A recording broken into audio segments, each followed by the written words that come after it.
الله وبركاته. الحمد لله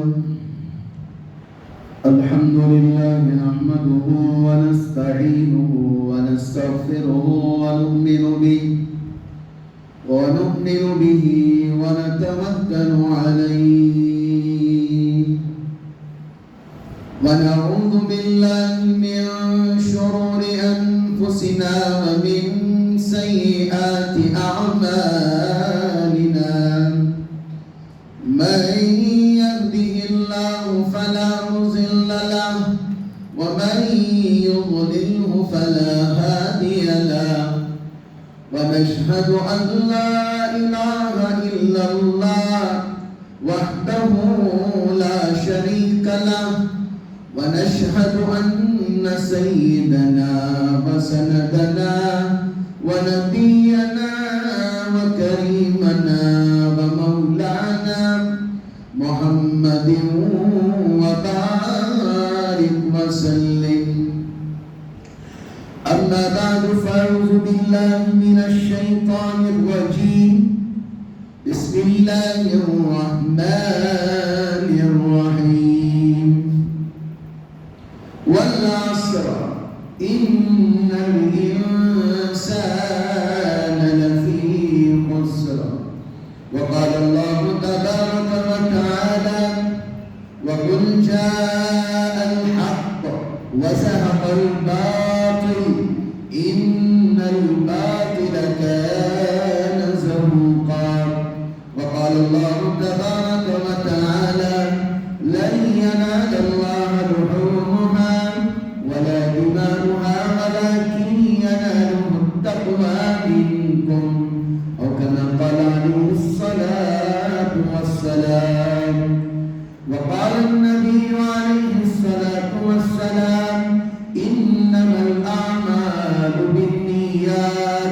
وقال عليه الصلاة والسلام العلماء ورثة الأنبياء إنما يخشى الله من عباده العلماء.